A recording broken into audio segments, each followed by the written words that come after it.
Cutback for Vasilev, and Lukic! A banger of a strike for Jovan Lukic's first MLS goal! It's fallen out to Westfield! Oh, wow! He's nearly taken the roof of the net off! Philadelphia pounce again! Who gets his goal in his Union debut? The record signing, off and running in his first appearance for the club.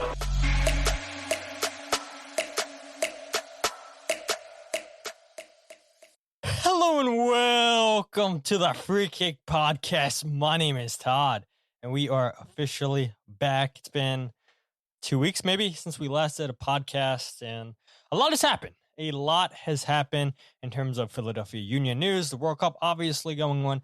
I know a lot of you guys asked Jose and I 2 weeks ago when we had Anthony Fontana on, are we going to do episodes during the World Cup? Jose busy writing for MLS or going on assignment for MLS at different World Cup games in Philadelphia. We'll talk about the experience in Philadelphia. I know you guys have seen a ton of videos throughout the group stage matches in Philadelphia. You guys have seen videos throughout the country. We'll go ahead and talk about South Africa losing to Canada last night or last afternoon in the first round of 32 matches. We'll talk about today's upset between Paraguay and Germany. We'll talk about World Cup overall. U.S. play Bosnia Wednesday night, 8 p.m. Eastern Standard Time out in L.A. And yes, we do have Philadelphia Union news with new coaches coming aboard and a defender, longtime defender, waived by the Philadelphia Union. But with that said, Jose, how you doing, man? I'm good. Fresh off of seeing you. Nice jersey. That's Icarus jersey that my 35-plus beer league team, Tuesday night team, Pathetico Madrid, put together. That logo made by Static Age Print Shop Studios, I should say, Static Age Studios, helped out with the design of that. And the guys at Icarus and gals at Icarus, I should say, helped put it together. But just saw you yesterday. My youngest turned 4, which is unbelievable that I have a 4-year-old. But here we are. A lot to talk about, man. You know, I know we hope to have something every single week. We ultimately did need some sort of breathing room, and it's not for the lack of trying. I know we're working on getting another Union alum, but it's been a little bit harder than I expected personally. But I think you guys would appreciate hearing from them. So hang tight, but we're here anyways. Figure it was a good time to catch up everything that has happened since we last spoke with Fontana, and much more to come. Yeah, Evan brings up a good point. He says, respect for putting Netherlands, Morocco on in the background. I know FIFA's been really, really strict with their copyright. So, it's not about that. My bad. Hopefully that doesn't happen, right? And I'm going to share videos that Jose took from his experiences being in Philadelphia at different games and whatnot, and I don't think we would get those or the podcast taken down because of the videos you took, but I don't know. It's FIFA. You never know. Wolfie says, hello and welcome from Clearwater, Florida. Man, I wonder, hey, Wolfie, I haven't looked at the weather down in Florida. Is it going to be warmer down in Florida than it is up in Philadelphia? Or is it going to be warmer in Philadelphia than in Florida? I would love to know because we know this gigantic heat wave's coming on Wednesday, supposed to last through 4th of July. So people who's going to that 4th of July game between Jose Nunez is live. Yes, he is. I love how you got a notification about you being live yourself. Insane. But yeah, we know Paraguay, not Germany, going to be in the round of 16 in Philadelphia, and then either Sweden or France. We'll talk about that game here in a bit. Wolfie says cooler than Jersey, but it's still very hot. Yeah, figured. I mean, it's summertime, humid, super humid in Florida. Jillian says, hey. Jazz checking in here. Good to see you guys, and hopefully more people start joining. And we found out yesterday, or at least I found out, this was breaking news to me, and this might be my last podcast, and I was told yesterday that there's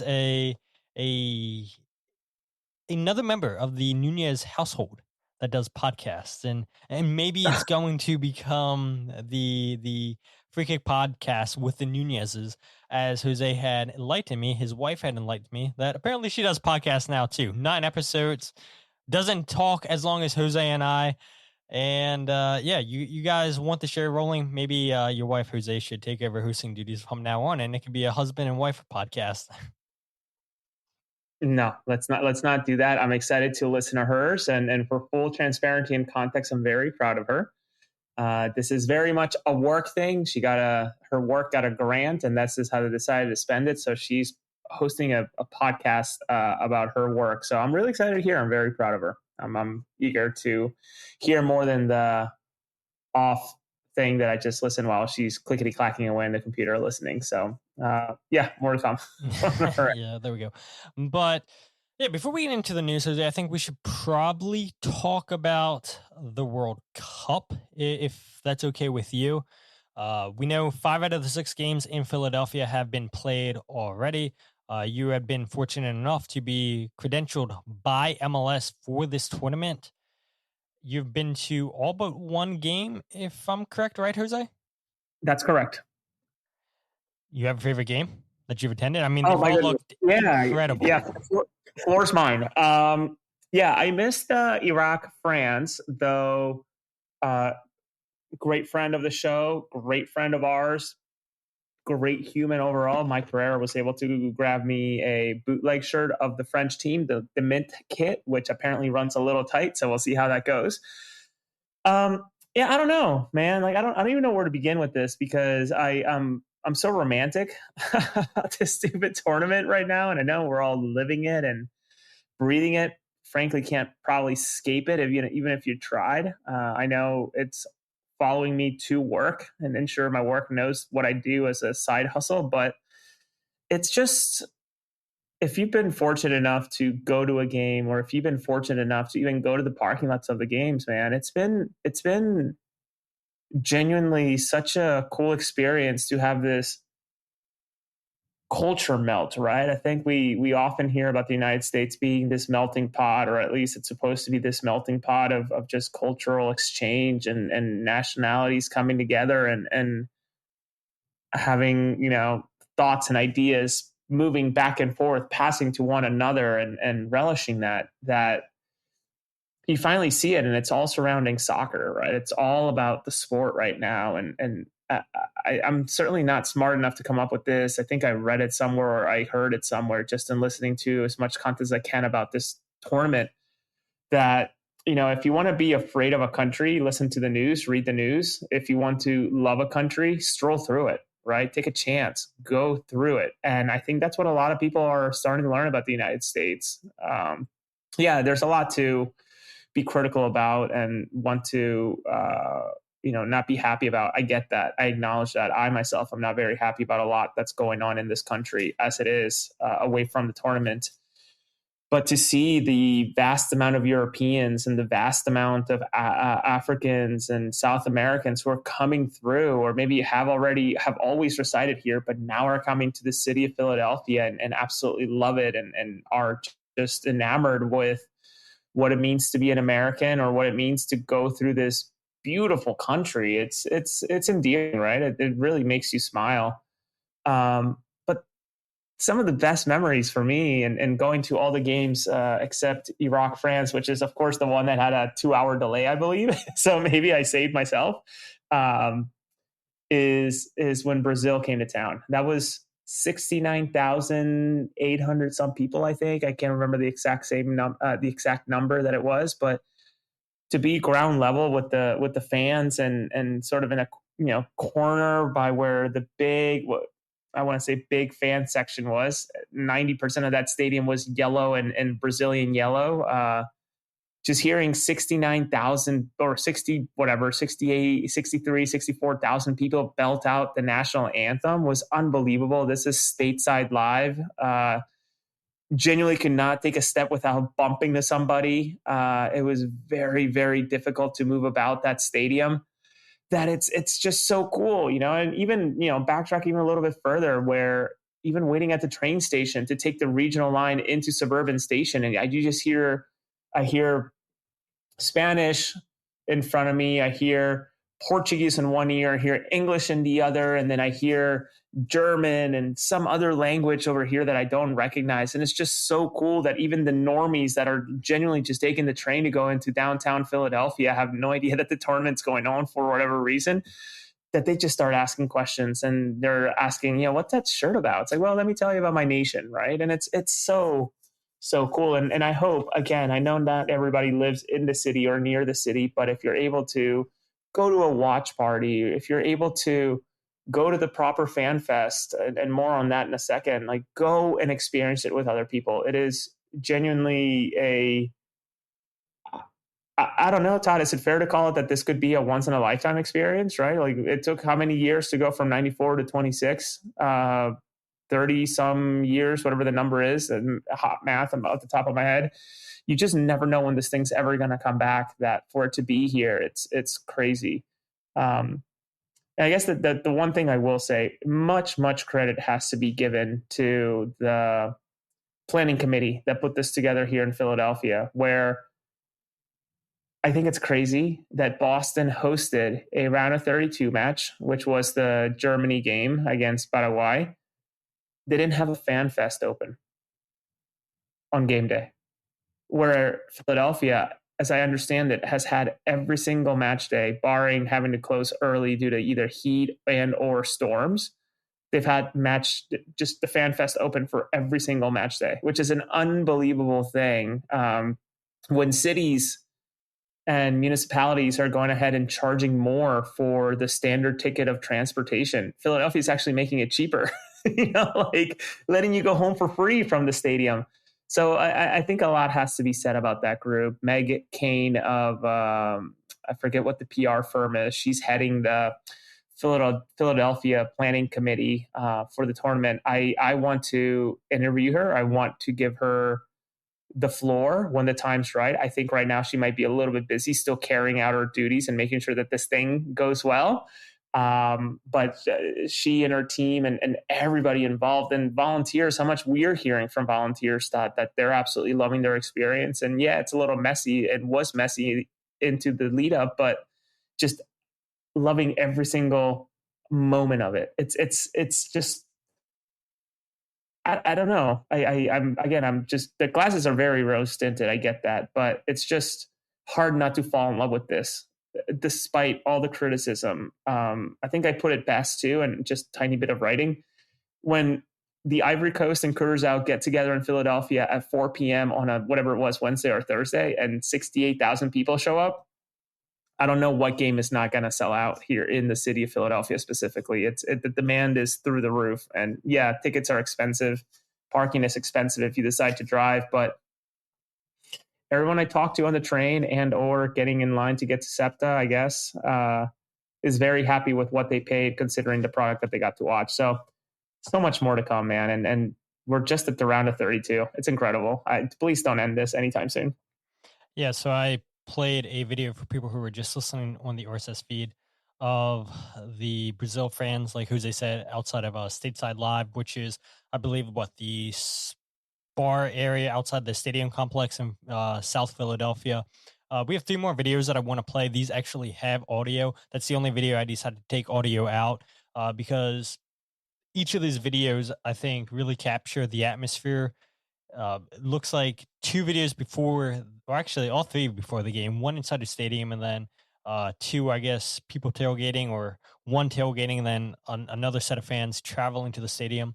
I'll go ahead and play that one in with you somewhere on the train with the Ecuadorian fans when Ecuador took on Ivory Coast, which was a pretty big upset, I would say. Maybe not to the people of Ivory Coast, but nobody expected Ivory Coast to go into Philadelphia and upset Ecuador 1-0, I believe the score was. And both teams do wind up getting out of the group, but I don't think anybody had Ivory Coast finishing second in that group. But here are the Ecuadorian fans prior to the match.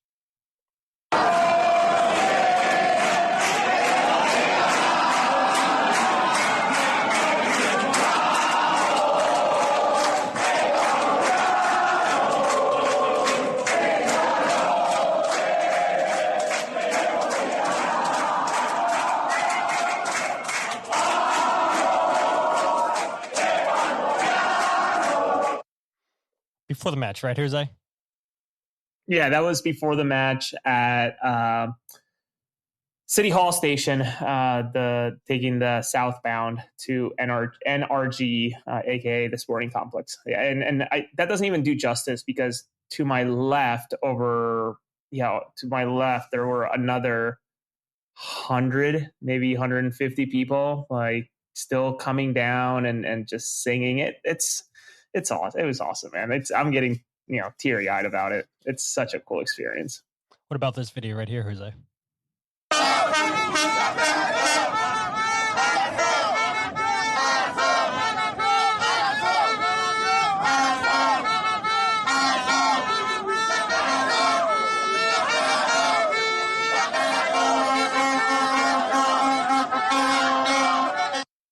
The Haitian fans before the match, and a small island country, the first World Cup in over 50 years. Danley Jean-Jacques, Philadelphia Union player, played in all three of Haiti's group stage matches. Unfortunately, Haiti does not advance, lose all three matches. Had a heck of a game against Morocco, the very last game of the group stages, where a lot was on the line for a lot of teams in that group. It did not matter for Haiti. They were already eliminated, but credit to them, right? Scoring multiple goals in that game, having the lead twice against Morocco down in Atlanta. I believe that match was played. But the Haitian fans came to Philadelphia and definitely made their voices heard for one of the smallest nations in this tournament. Yeah, it was awesome, man. Just and I believe that was one of the nations, Ivory Coast as well, and I think even Ghana, maybe to a lesser extent. I think a lot of them had some pretty serious travel restrictions, if I recall correctly. So a lot of locals, but yeah, I mean, you even saw it in that video to the right there towards the tail end of it. You see one random dude who looks like he's probably Brazilian, or maybe just somebody who was just there for the game or there to take the atmosphere, dancing. And if the video continues to roll, I don't know if I cut it or you cut it or whatever, okay. Random people just started dancing with them, and they brought them in, and they started giving them flags and just doing fun stuff. I mean, the number of jerseys I saw exchanged in the stadium and out in the train station was just, it's so cool, man. I mean, I'm standing next to my backpack here, and my hope is that this Saturday, I put it in here as I already have my reporting bag ready for Saturday, to be able to exchange, right? Like, for a national kit, someone can leave with a Philadelphia Union jersey come Saturday. So hopefully I walk away with something. I already have a French one, so maybe a Paraguay one. I'm not sure, but maybe it'll be a Swedish one. I'm not sure either. So yeah, it's awesome. It's so cool. Get out there if you can. Trade a Philadelphia Union jersey for an Atlanta United and Miguel Almiron. Watch that be your luck, Jose. Somebody said, "Hey, I'll take." I would take a La Garza. What was his name? La Garza, I think is his name. That played like a baller today. Added a few zeros to his name, I think. Gets after an that assist, performance, converts his penalty against Germany. Yeah, unbelievable. Yeah. Then we know the atmosphere prior to the Croatia Ghana game. The flag that we've been seeing the Croatian fans taking to city, just walking down major cities, and I believe the Croatian fans were supposed to go all the way down to Independence Hall. Don't quite make it that far because they see a wedding on the side street in Philadelphia. Crash the wedding. And the police say, all right, well, you guys all off to the side. We got to reopen the street, which is so crazy, too. Like, credit to the city of Philadelphia for shutting down some streets for few moments or whatever, which I feel like in a major city like Philadelphia, yeah, I'm sure there's always construction going on, but you can't leave streets closed for too long. And so it was pretty cool that the city agreed to shut down the street to allow the Croatian fans to go and march down all the way down to Independence Hall, which they don't make it to because they decided to crash a wedding. But can you imagine, Jose, you're there taking pictures from your wedding, you just get married, and here comes thousands of Croatian fans crashing your wedding party, speaking a language I'm sure they don't understand, the people that are there getting their pictures taken. And then you have your locals in Philadelphia joining on in this march too. I mean, the videos, the pictures have been incredible. And that was a fantastic moment. And it sucks that we have one more game to go in Philadelphia this Saturday. The videos, pictures have all been so incredible. Do have to give a shout out to Jimmy King, who's done a good job just capturing what Philadelphia's been throughout this tournament so far. I believe he had to go Yeah. back to work, and so Jimmy did apologize that he's not going to be having as much coverage as he has the last 2 weeks. But there's another video, Jose, that you took that's a minute 23. I don't know if we'll play the whole thing. Maybe we do, because this is a pretty sweet video. I think you probably know what I'm talking about. The video was a lot longer than a minute 23. I had to cut it because StreamYard wouldn't let me play the whole video. But again, this is going to be a video with sound. This is right before the Brazil-Haiti game, the Brazilian national anthem. And just take a look, people. And this is why we say it all the time. Yes, you're going to hear audio, people in the RSS feed, but we always say, watch the videos, watch the live stream, because we do show pictures. And this video, Jose, I mean, you pick an incredible corner of the stadium, and you see how packed this stadium is. It's an incredible atmosphere, really. It really, truly was.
So I had to play the whole video. I mean, it was incredible. I mean, the fans, the later the anthem goes on, they're getting into it. You're hearing more and more people just get louder and louder and louder. And man, when we saw an upset today between Japan and Brazil, and I'm happy that we didn't have two big countries go out today.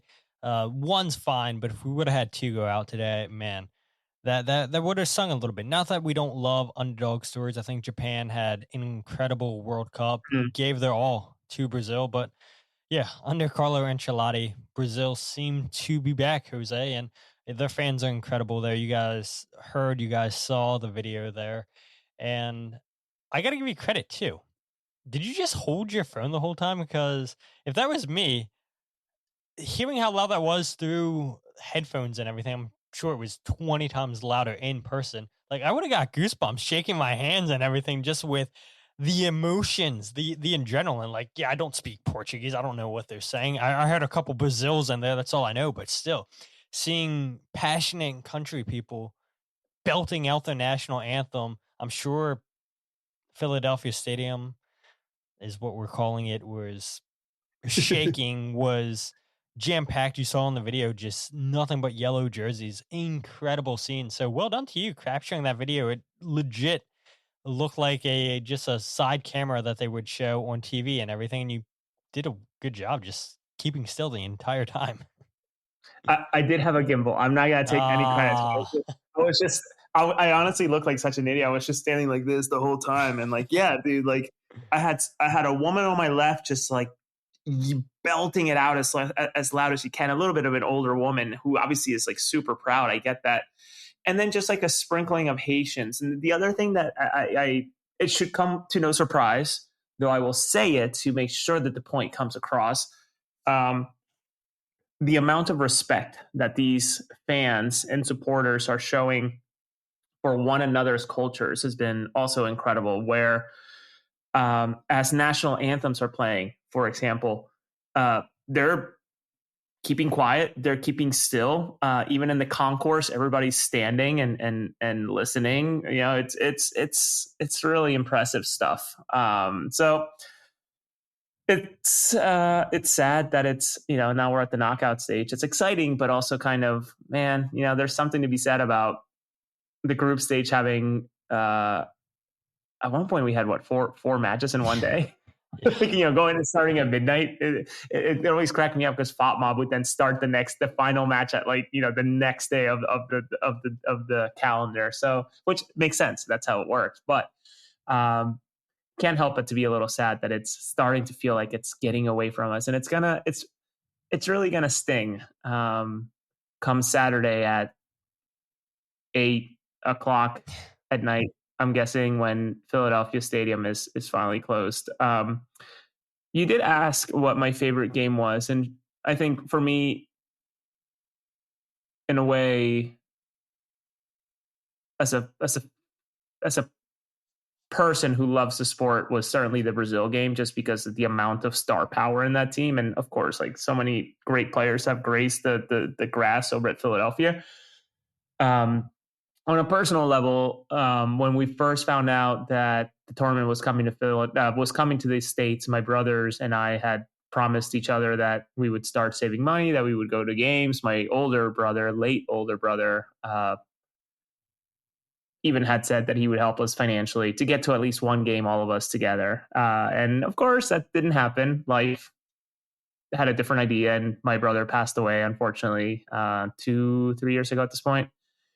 So it was really nice to be able to take him along in terms of his, you know, obituary card that I keep with me in my backpack when I travel for work. When it's doing reporting stuff, it's always with me. So I would say that was probably one of my favorite moments, for sure, being able to be there with my brother and, yeah, my my nephew, who was sunbeaten by the end of that game. He was having a really, really hard time.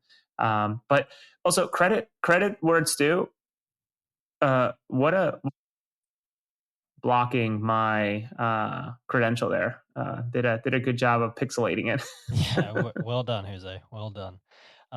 Yeah, that's a pretty emotional picture and memory. And you had asked us, and we'll get ready to switch gears here in a second. You were like, man, should I go to this World Cup game? Should I cover this World Cup game? My brother's going, his wife's going, his son's going. Or should I play in the Philadelphia Union media game, which you absolutely wanted to play in? Last or 3 years ago, you wanted to play in it, but you couldn't because of a work trip, I believe, out to Arizona or something. And Yeah. so it had been 3 years since the Philadelphia Union had last done one. Decided to do a media game this year, and you're like, man, it's a rock and a hard place. Like, what do I do? And then once we all said, dude, go to the World Cup. Like, this is what you and your brothers were planning on doing. You knew that you might not ever get a chance to go back to a World Cup game. Like, there's 6 of them in Philadelphia. Take advantage. Go to as many as you can. And you'll go to the game on Saturday. You're hit 5 out of the 6. But yeah, I'm really happy that you and your brother got that moment, and to see your brother's son in that picture with you guys too. And yeah, I mean, I can't help but to think that your brother Diego would have been so proud, and like is so proud of you. Like, for people who may be new to the podcast, like, Jose wasn't born in the United States. He was born in Bolivia. I believe you moved to the States when you were 12, 13 years old, Jose? Yeah, around there, 6th grade. Yeah, so it's like, this isn't your home country, but you spent majority of your life in the United States now. But yeah, obviously I didn't know you back then, and I met you maybe 3-4 years ago now, and I've gotten to know you pretty well over these years. And yeah, I can just imagine, like, being young kids growing up in Bolivia, playing a lot of soccer, and never in your wildest dreams, I'm sure, would you of your brothers have pictured yourselves going to a World Cup game, let alone one of you guys covering a World Cup game. And so I'm sure Diego was and is super proud of you. Was super proud to see you and Pablo and your nephew, Pablo's son, go to that game, share that moment. And yeah, that's what it's all about, right? It's like making these memories. And I texted you, Jose, I'm like, yeah, now you're gonna have a core memory forever. You're gonna have that picture to look at back on. And even if you didn't have that picture, you're still gonna have the images of that ingrained in your mind forever. So I'm really glad that you got to experience that. And um I know talking to your brother too, he was really glad to have experienced that moment as well. So yeah, just really happy you guys were able to again take in a game and create a core memory. But before we move on to my thoughts on the Union Media game, Haiti finished 0-3. Danley starts every single match. I said played well against Brazil. I thought Jose. I thought he had Yeah. a good tournament overall for Haiti, a team that I don't think anybody had coming out of the group stage with Morocco, Brazil, and Scotland. But it's very possible, Jose. We've said it so many times that Danley John Jock may not be a Philadelphia Union player come the World Cup. And yeah, he goes out, balls out, takes care of business. But then on the other hand, you have Owethu Makanya with South Africa, not play a single minute with Yeah. Bafana Bafana.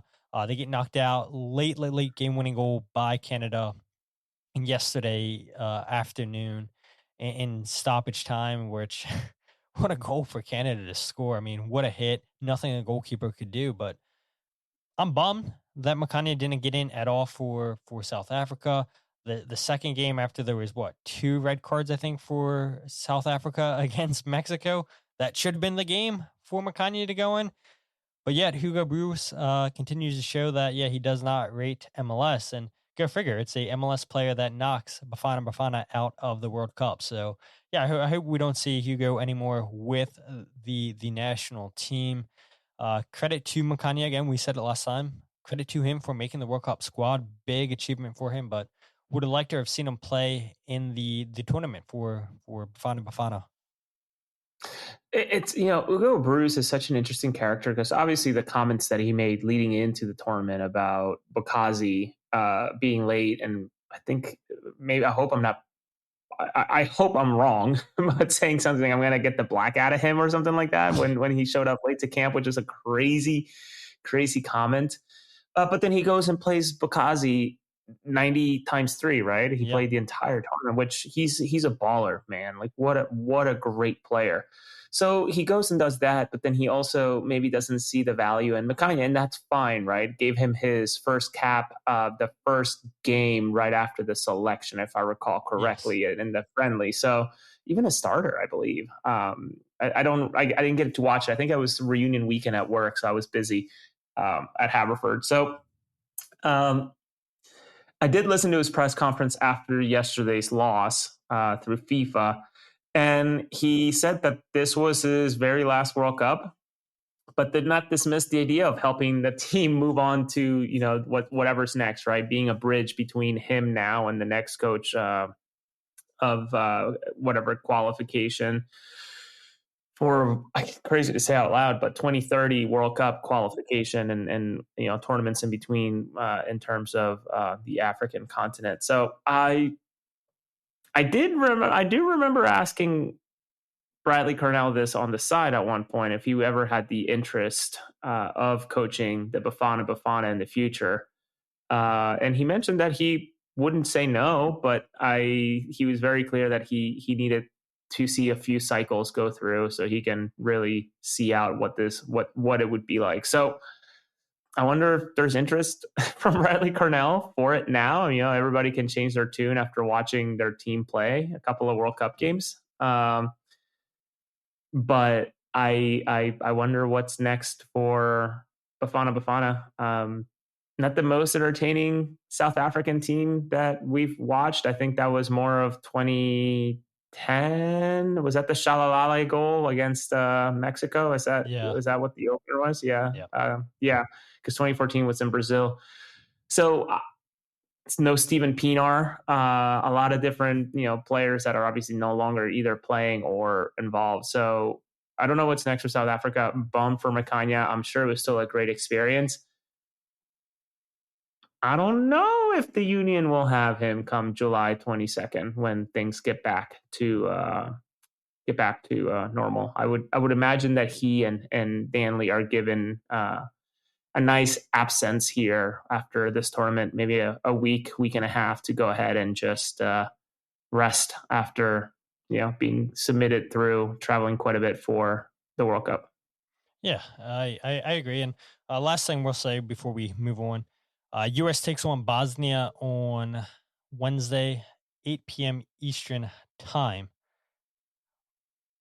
Are you concerned for the U.S. at all in that game, Jose? I mean, I know there are some former national team players that are talking like it's a cakewalk. And yes, I know we had Mike Gorella on CBS talk about, yeah, Australia should be an easy win for the U.S. And yes, the U.S. do take care of business against Australia. They take care of business against Paraguay, lose to Turkey. Austin Trusty, former Philadelphia Union player, scores the opening goal in that match. Mark McKenzie actually had a goal too until it was ruled offsides. That would have been so wild to see Mark McKenzie and Austin Trusty, both former Union center backs, score in a World Cup match. Brendan Aronson gets to start. Now we've seen every single Philadelphia or former Philadelphia Union player play for the national team, with Matt Freese starting the first two matches in goal. Matt Turner gets the last start against Turkey in net, where the U.S. lose 3-2. Sebastian Berhalter, I thought, had a pretty good game, and he's a player who's taken a lot of stick by a lot of people on social media, but every time that Berhalter comes on, I think he looks the part, and I don't know if his future lasts that much longer in MLS. I know his contract's up after the end of the season. There's been reports out there that teams in the EFL Championship are interested in him. I guess time will tell. I mean, if he doesn't want to stay in Vancouver, maybe another team decides to pull off a trade and send an offer that Vancouver can't refuse, and maybe they give him a big deal in MLS. We know teams in MLS have money, so I'll be curious to see what happens with Sebastian Berhalter. But all that to say, Jose, nervous at all? They think the U.S. should advance against Bosnia on Wednesday? I think if you watched, and I mean, it's hard to make the comparison, but hear me out, right? Hard to make the comparison between Germany and Paraguay, but it's kind of like that, right? In terms of like, you never want to underestimate a team like Germany. First of all, Sexy Hoagie, you should not be going to Buffalo Wild Wings and being at the bar right now, especially while you're baking another human. So please be thoughtful, be careful, make good decisions with the shorty inside of you. But am I scared for the U.S.? Like, no, not really. I mean, especially if they just beat Paraguay. If they beat Paraguay in the first match 4-1, right? That was the final scoreline, I believe.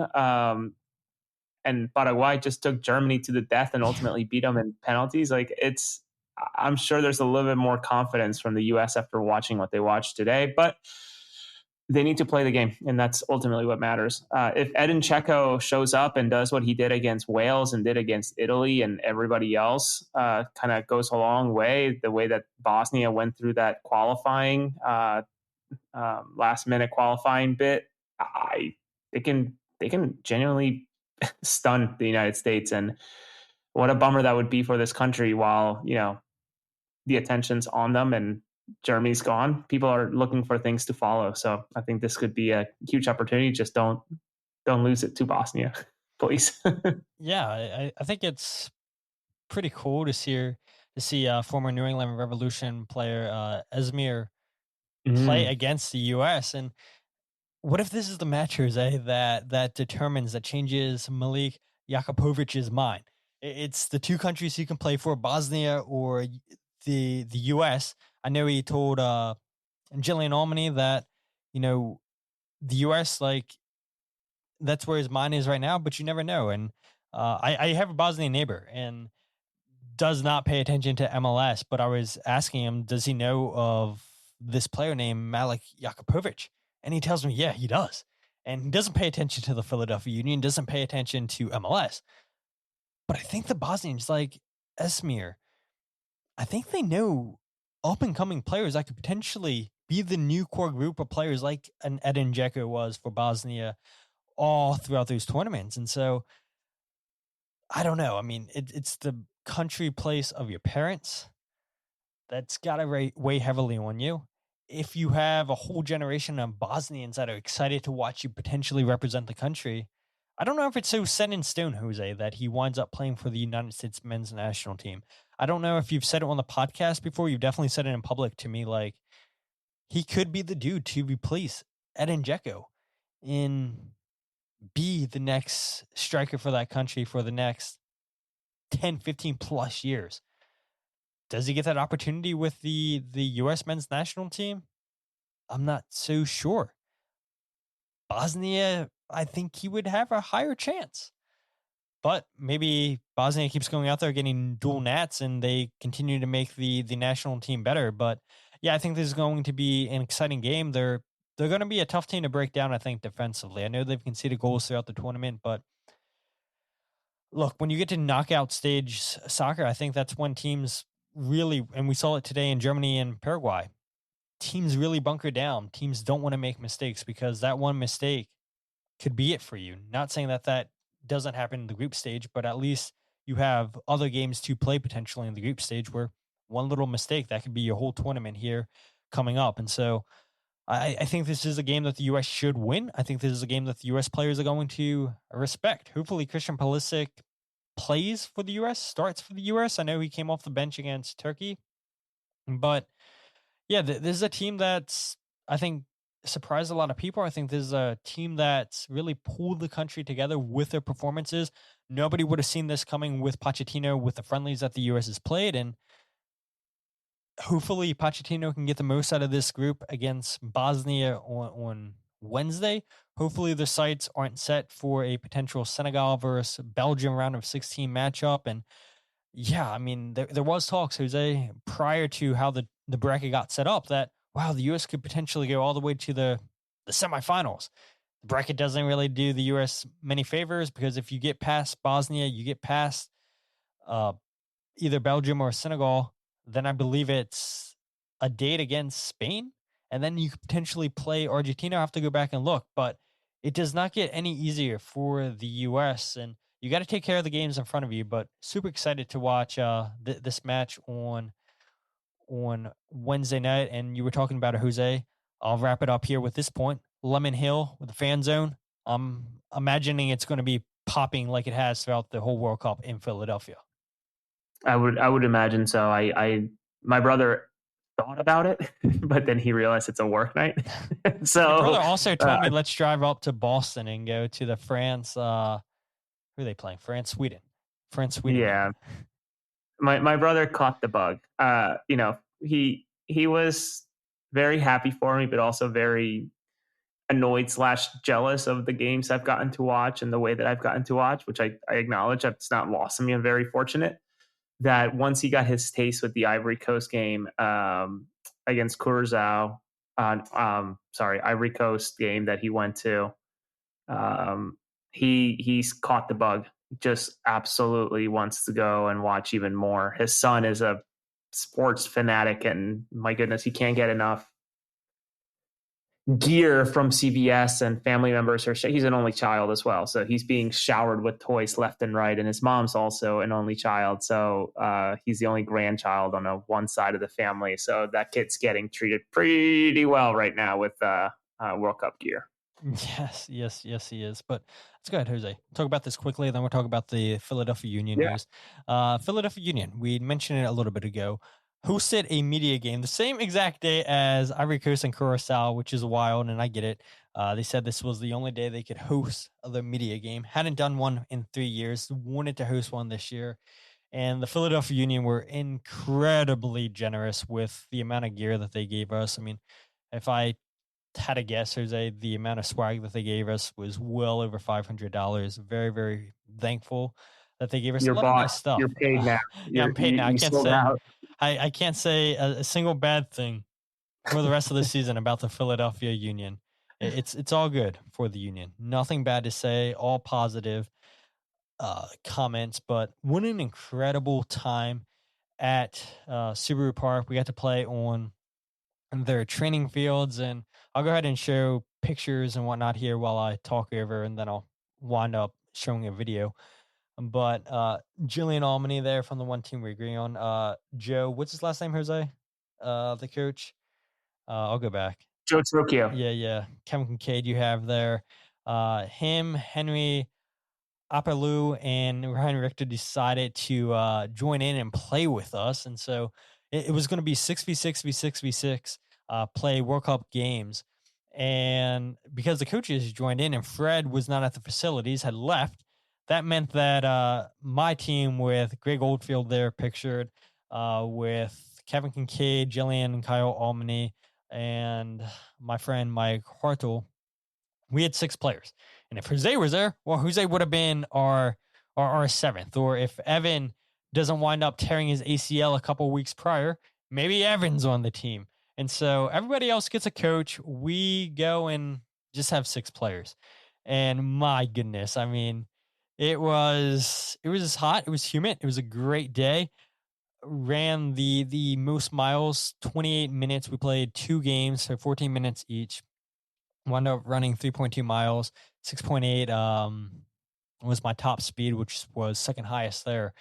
But it's like, you don't realize how difficult, or maybe people who don't play soccer, maybe they don't realize how difficult it is being down a man, because you're always having to drop back, and especially in 7v7s, everybody has to drop back and play defense. Everybody has to play offense.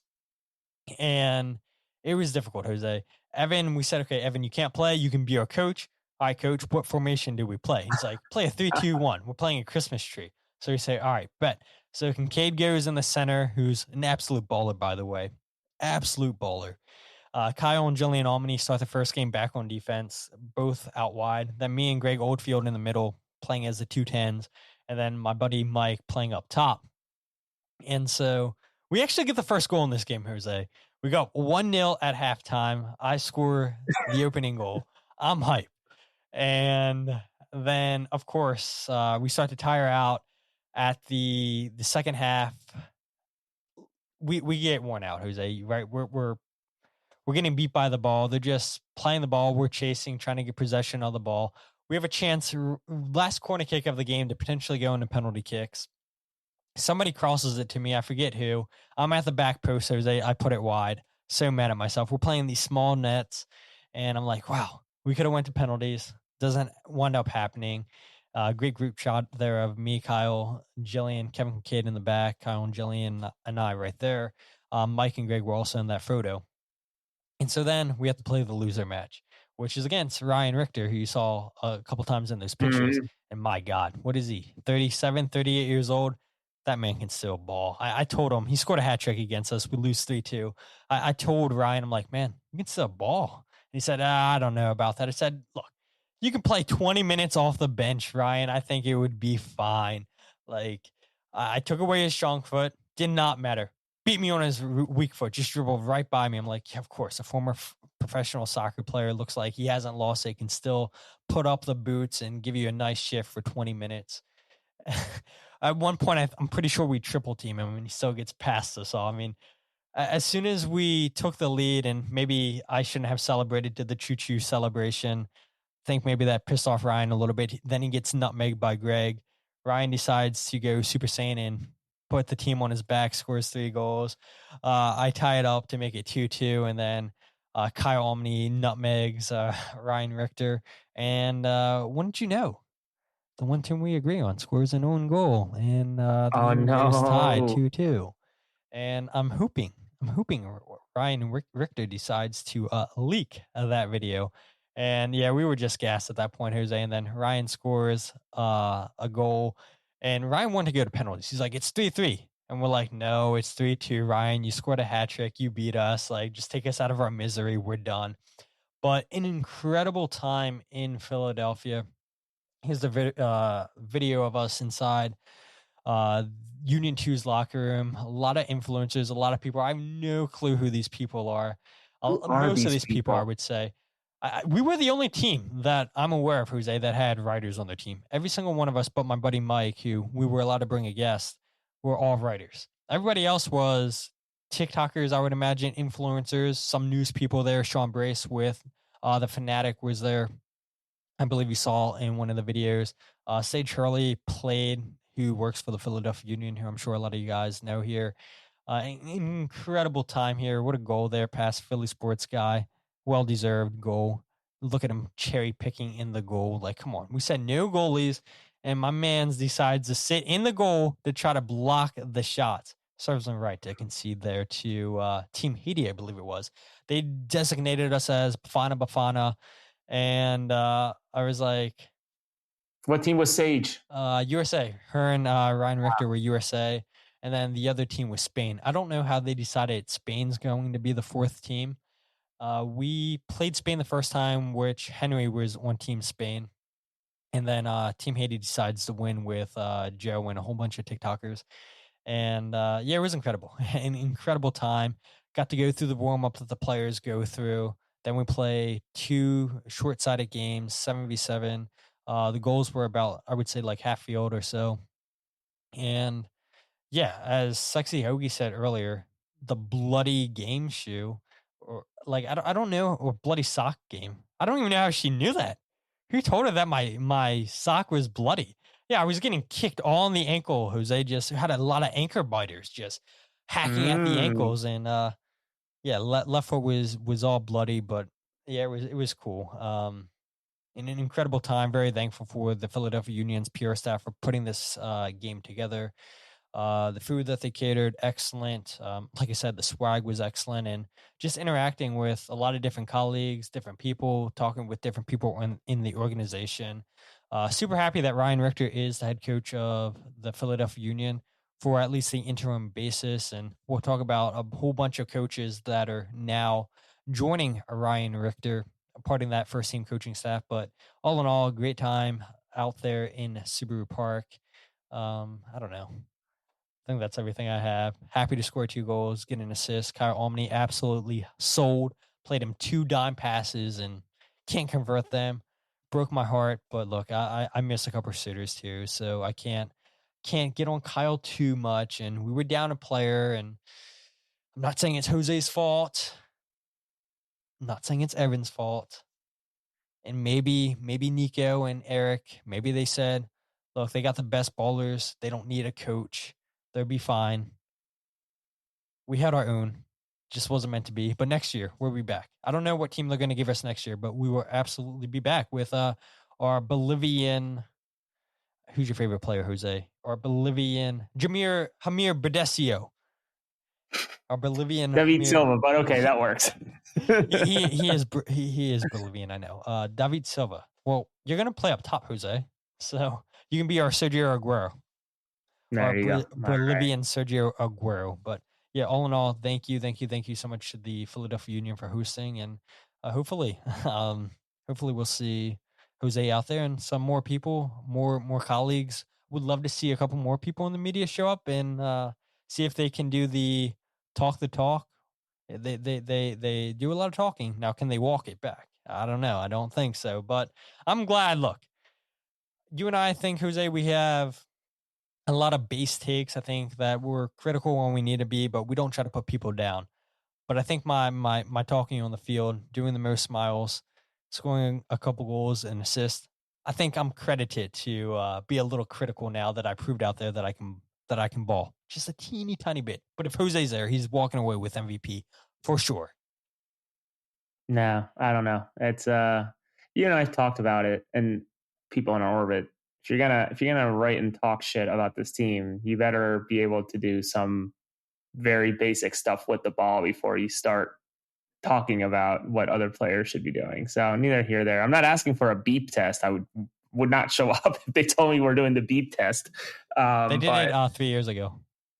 They made you guys do oh my God, the beep test. I have a very much not even love-hate relationship. I hate relationship with the fucking beep test. I have that voice ingrained in my brain. So don't want to hear it anytime soon. But exciting, man. I'm happy you got to go. I hope to be able to make it someday. Soon.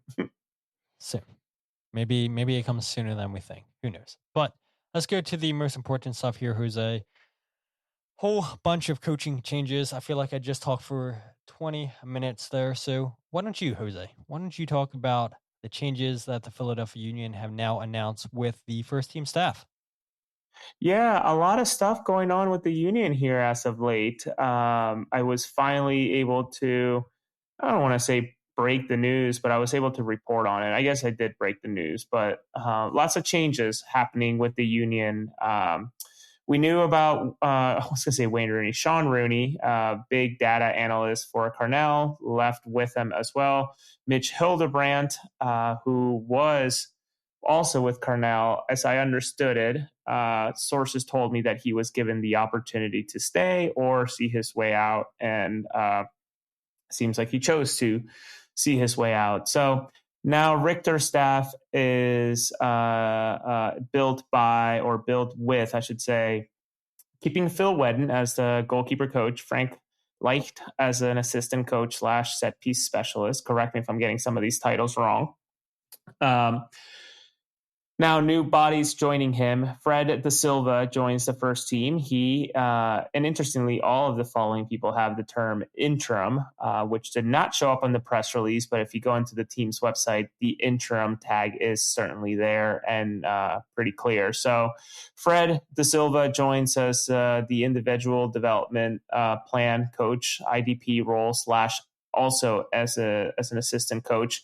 Henry Apaloo also joins him, who we saw a picture of in your video or in your camera roll there as a video data analyst and assistant coach. And one name that I wasn't expecting, but certainly got I would say a big bump, Ben Moane, who joined from Stanford, I believe, last year. I'm trying to remember his background. Was coaching. Stanford. Yeah, thank you.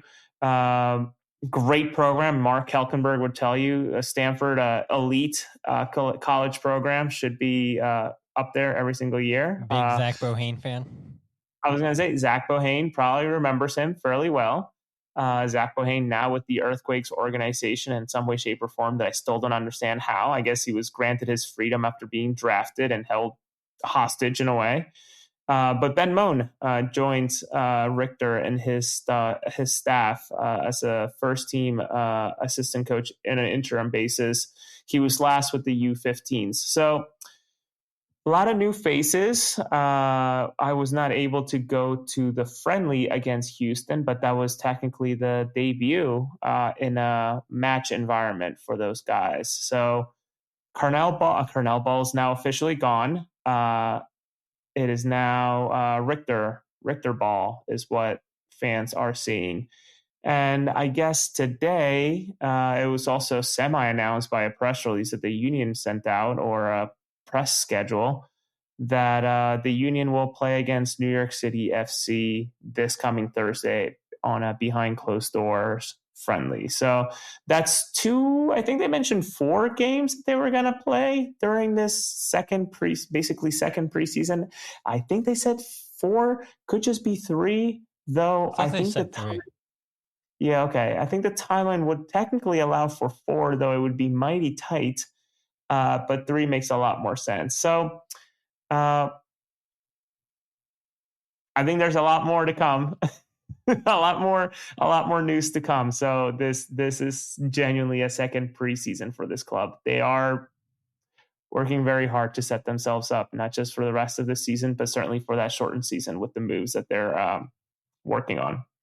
Yeah, and have to give a shout out to Don Robinson from Philadelphia Soccer Now with the pictures from the friendly on Saturday. Jack McGlynn returns to Philadelphia since being traded, which seems so weird that he returns to the practice fields to an event that was limited to season ticket holders. And I feel a little bad for Jack because he doesn't get the applause maybe that he deserves from a full stadium, but nonetheless, so cool to see Jack back in Philadelphia. I'm sure he spent many of hours on these same fields practicing with the Philadelphia Union. Milan Oloski, shaved head, Indiana Vasilev.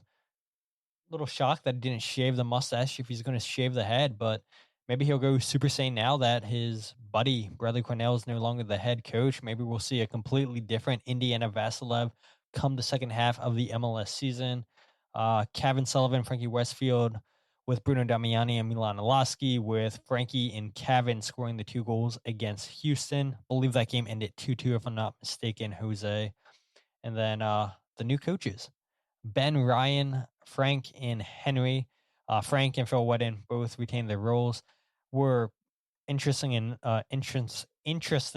enough, assistant coaches with Ryan Richter from 2022 through 2024 under former head coach Jim Curtin. And now it's 3 different head coaches, Jose, and we still have Frank and Phil Wedden here in Philadelphia. But I think that talks about the quality that both men possess, how valuable they are to the organization. And so Ryan knows them well. I'm sure he's going to lean on them heavily, but he'll also lean on some of these Union 2 coaches that he started the season with this year or last season with Henry and Fred. And yeah, this season maybe hasn't went the way that Union 2 would have hoped, but yeah, Ryan did an excellent job last year with Union 2, setting the points record, if I'm not mistaken. Jillian, correct me if I'm wrong, losing out in the Eastern Conference Finals against Red Bull New York, with Red Bull New York going to the final and losing, I believe, to Colorado. I believe that's how it went.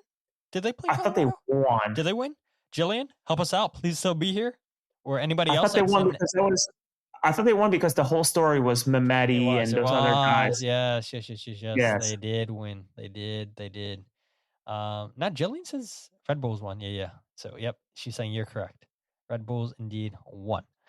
But yeah, an incredible time for Ryan Richter in Union 2 last year. Now gets a chance to potentially be the permanent manager. We'll see how long this interim role lasts for with the Philadelphia Union.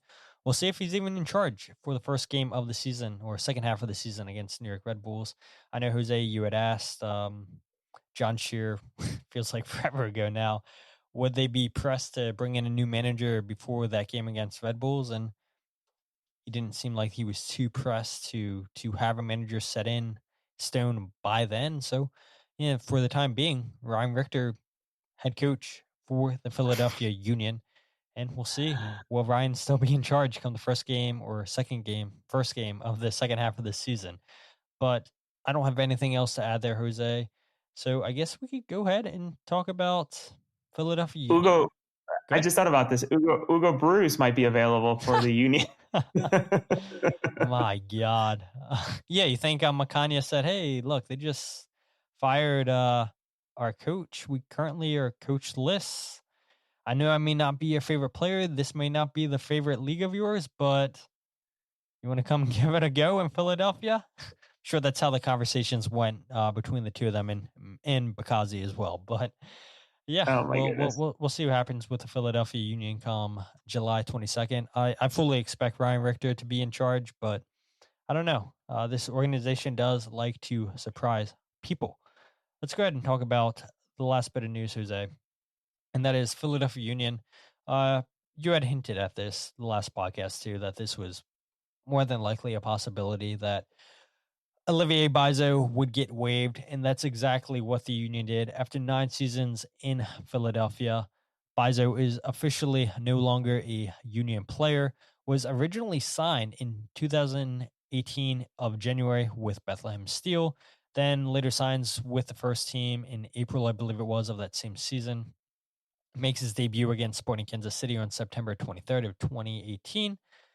And, yeah, Mbaizo. A lot of good, a lot of not so good, and a lot of, oh my God, well, what are we doing? But 9 seasons in Philadelphia, Jose, and it's kind of crazy to think that Mbaizo had been one of the longest tenured players here. Now it leaves Alejandro Bedoya and Andre Blake, and other than that, it's a pretty young, fresh team. I'm trying to think off the top of my head. Would Jesus Bueno be the next tenured guy after Blake in Bedoya? Maybe. Bueno was signed in 2021, I believe it was. I know Nathan Harrier and Quinn Sullivan were both signed to homegrown deals in 2021. So that's also wild to think that 2 young guys in Nathan Harrier and Quinn Sullivan are now senior players of this squad, even though they're in their mid-early 20s. Insane to think about. But Olivier Mbaizo no more in Philadelphia. And what I find interesting too, Jose, was the 11th highest paid right back in all of MLS, earning a little bit over $500,000, 502 to be exact. made more than Nathan Harriel, Owethu Makanya, Jesus Bueno, and Frankie Westfield. W agent Mbaizo has there. Don't know how he got that contract extension that he got a couple years ago, but yeah, when you think about right backs in this league, there's 30 teams now, the 11th highest paid right back in MLS. It's a pretty good agent, if I do say so myself, Jose. Yeah, that's an unbelievable deal. And listen, to even backtrack a little further, I had heard from a source that this was something that the club was going to work on and eventually come through. Obviously, in anonymity and working with sources, I stayed quiet per their request, only slightly hinting at it. So it came to pass. It came to happen. The union free up this spot that they got a waiving's an interesting term. I don't know that. My guess is he probably will eventually get some sort of serious payout if no one picks him up. I don't know that MLS is in his future. I don't know who would take him in MLS outside of. I don't know any team, if I'm being honest. Yeah, I don't know any team that would. Even the Colorado Rapids are not desperate enough to take in an Olivier Mbaizo. Not even DC United, who waived Aaron Herrera themselves, if I'm not mistaken. Yeah, and the difficulty with Mbaizo is that he does carry an international spot, right? Nope, none. No, there's not. Okay, so that helps out quite a bit, actually. So, listen, if he wants to continue to play, I can think of 15, maybe 17 USL teams that would be interested in someone like him. They would not be interested in a salary. I'll tell you that firsthand, whatsoever. So I wish him the best, long servant to the club, but it was quite obvious that it was time. So best of luck to him. I already have the Thought Mob notification for whenever he goes up in any one roster or signs anywhere. So eager to see what off the wall team. Maybe he'll go to the Joaquin Torres route and go to some random team in Southeastern Europe or something like that. Can you imagine? I'm just gonna get like a fourth division team in the Netherlands or something like that. He'll go to Qatar. Maybe he can hit up Damian Lowe and maybe convince the Saudis to pay him the salary that he's making here in MLS. You never know. I mean, Damian Lowe's out of Saudi Arabia. He got the bag in Saudi Arabia, and I know he came back to MLS and played for Houston last year. Don't know what he's doing now. I don't think he's on a team. Let's look. I don't think he is, but he did represent Jamaica. No way. He is on another team. Who? He is on Dewa United, which is an Indonesian club. Interesting. It's made 11 appearances so far this season for them. I hate to be that guy, but if Jamaica's calling a guy playing in Dewa United, maybe it tells you more about that national team than you need to know. The club's older by the union by a year. Well, Damian Lowe, you're welcome to join Pathetico Madrid if you want to play on Tuesday nights after 9 p.m. Yeah, I mean, he grew up playing for Reading United, right? So I'm sure he's familiar somewhat with the area. Maybe you guys can take Olivier Mbaizo. No, I don't have enough. I don't have enough to satiate that contract of his. Yeah. Like I said, W agent. But yeah, Mbaizo, key player for this team, I would say really from 2020 to 2024, making 138 appearances for the club. But once we saw the emergence of Nathan Harriel and last season Frankie Westfield, those two were obviously the preferred right backs. Mbaizo in 2026 is only featured in 2 out of 19 matches, playing a total of 149 minutes. His only start came in the second leg of the CONCACAF Champions Cup against Defense Force, and his lone MLS appearance was on May 9th against New England Revolution. Overall, Mbaizo finishes his career with Philadelphia with 156 appearances, 13 assists, no goals, over 11,000 minutes played. Does score the game-winning goal a couple seasons ago in League's Cup in penalties, but Olivier Mbaizo, no more in Philadelphia. And I would imagine we'll see the Union once the transfer window opens up. I'm sure we'll probably see some more departures. Will we see some more signings? I would imagine we do.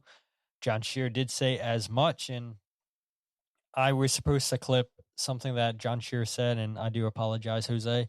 If you were John Shear, if you had a guess, or let's just go with if you were John Shear, if you were in charge of the Philadelphia Union, you have over $4 million in GAM.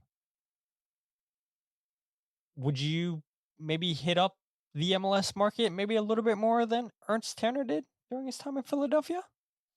You kind of have to, right? You have all of this capital sitting around in GAM. And I think the phrase that stuck with me most was, and I know I mentioned this to you in passing, of, when John Shear says that they want to bring in players with less uncertainty, to me, that screams finding Sebastian Berhalter.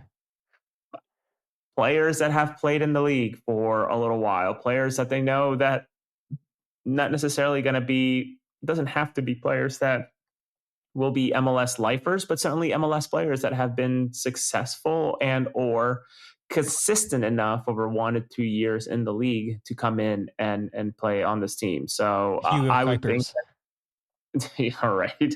Yes. Great profile, very high salary. And I don't think that moving on from Mbaizo opens up enough money to pay for Ugo Kuipers. But I would think so, man. I think it's going back to what they used to do, right? Or they did that 1 year when they brought in Damian Lowe and Andres Perea and Joaquin Torres, right? And just kind of exhaust that market of intra-league, I think is the right term, of players. And Petar Musa is not sticking around Pyra and Mithra propaganda. Petar Musa is going to be out of here before you know it, scoring in a World Cup and going into the round of 32. Scoring as against well as England. It's against England. So, yeah, man, I don't know. I would think that right now, I would think that, my goodness, John Shear and company are probably picking up the phone, though I wonder how much or how difficult it is to negotiate as the Philadelphia Union. There's just so much movement. There's a lot of uncertainty around the club. And the reality is, again, whether you like them or not, whether you believe the reports or you don't, this is not me saying either way, but negotiating with Ernst Tanner on your side certainly carried a lot of weight. Negotiating without Ernst Tanner puts you in a way, I would think, in a disadvantage. And I've been told by sources that is sort of a feeling that some people are thinking and hearing about. So we'll see what they come up with. I'm excited to see what John Shear puts together. I'm excited to see what the scouting department at the Philadelphia Union put together with the likes of Chris Zitterbart and other people that are in and around the facility, because they're very competent. They truly are. It's just, can they get some of these deals over the line? It'll be interesting to see. I'm sure there's a lot that's going to come out really quickly, because July 22nd is not too far away, especially if we're trying to integrate players. Yeah, which is so crazy to think about. I mean, this World Cup is flown by. I'm sad that it's coming to an end soon. We talked about being upset that come Saturday at 8 p.m. probably, that'll be it for the World Cup in Philadelphia. But hopefully the Union can capitalize, get a lot of these fans to come out to Union games. I know they're doing a lot of initiatives. First game on them. If you've been going to the Union's watch parties at Subaru Park, you have a chance to enter to win some Into Miami tickets. So, yeah, hopefully the Union can capitalize on this. Hopefully the second half of the season for the Philadelphia Union's a lot better than what the first half was. But in hour 13, try to do an hour, but yeah, we like to talk. So I don't know when we'll see you guys next. Maybe it's sooner than you guys think. Maybe it's sooner than we think. But yeah, we felt it was appropriate to come on, do a podcast here Monday at this time. And yeah, very thankful for all you guys joining us live. The comments, we appreciate them all. About 3 of you guys carrying the comments tonight. Hopefully next episode, a little bit more participation. Hopefully a little bit more. I did schedule this a couple days ago, so it's not like this snuck up on you guys last minute. If you guys subscribe to YouTube and get the notifications, you guys knew a couple days ago that we were going live on Monday. So regardless, I'm thankful for the people that tuned in. I'm thankful for you joining me, Jose. I'm thankful for your wife for allowing you to talk for an hour 14, even though she's probably going to kill you. She'll probably kill me because I feel like she gave me a warning. An hour tops is what a podcast should take. And 14 minutes past that warning. So I do apologize to your wife. So maybe the show's over now. Like I said at the beginning, maybe if she wants to keep it strict to an hour, she'll take over hosting duty. So this might be my last show. We're all good. It's a joy to join you. It's a joy to see the names over on the chat. I do want to give a shout out to all the people that have come up to us over the games. Many folks, some even here in this chat. Noah, who I saw during the Ivory Coast game. It's always a joy to meet you all. So whenever you see us, make us feel like celebrities for even just a second. Say hi. Because frankly, I think we're just equally as interested, if not more interested, in see who you all are out there that spend time with us between your shoulders. Insane. Why you guys listen to us for as long as we talk. Props to you. And then staying in the chat the whole time, interacting. I don't know. I mean, you guys are dedicated. I try to do that for some shows, but I guess I'm not as dedicated. But shout out Pathetico FC. I almost said United. Pathetico FC, my squad. Shout out Icarus, local Philadelphia brand. Would love to work with you guys. And this is like my third or fourth Icarus jersey. So nice. They're so nice. And I don't think Jose and I get any money. Maybe Jose does for wearing Icarus jerseys, but these are super comfortable, local brand. Love this design, Jose. I don't know if people can see it on, like, the sleeve is incredible, this design. Did you come up with this? Or did Icarus? I wanted something that would carry out onto the end of the sleeve. It looks really cool on the long sleeve because that pattern that you see there on your shoulder actually extends all the way out to the sleeve. And then the cuff is actually enlarged, what you see there at the end of your cuff of your sleeve. So that was my little brain came up with that. The back, I think, Static Age? Yeah, Static Age. Static Age helped. Don't want to give those guys too much credit. They obviously do fantastic work. But Static Age, they helped out with making sure that the logos, because I don't know jack about print, so they made sure that the logos were the right dimensions and formats and colors, so they look right on these shirts. But I'm grateful that you wanted one. You got one. Yeah. Now I can officially play in a game. I just have to drive 2 hours to you. Well, you got to be closer to 35 before you do that, brother.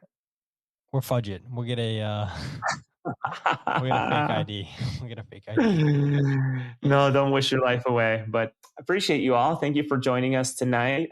Yes, Neil Pierre is back for the season as of right now, featured and assisted during the friendly. I reckon that he will play on Thursday against New York City FC as well, unless there's something that's happening behind the scenes. Absolutely. But if you guys aren't following him on Twitter, he is, and I almost removed him from the show. I did that once already, and I don't know if he realized that. But I should have your handle memorized, Jose, and I don't. I believe it's what? Jose R. Nunez 91? Yeah. Yeah, 91. You guys can check out his Substack, his work with MLS. What else? I don't know. I mean, I feel like you guys follow him on everywhere. Blue Sky, I think his name's the same. You guys just know where to find Jose. You guys know where to find the podcast. You guys have been listening long enough. At Free Kick Pod on Twitter, Instagram, or Facebook.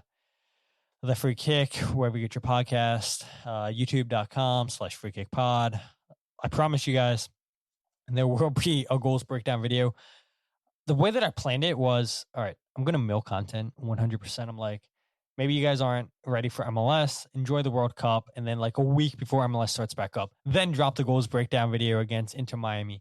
Yes, let you guys suffer through that heartbreak of the Union conceding goals, but then also look at some very, very sick goals that the Union scored against Miami. So hopefully that gets you guys excited for the second half of the season with MLS. And then if you guys want to check out all my work in one place, thefreekick.substack.com. Now we're 18. Netherlands and Morocco still going on. Scoreless here, 0-0. Jose and I definitely going to tune in here in the second half, like I'm sure a lot of you guys in the chat were. But with that said, my name is Todd, and this is the Free Kick Podcast.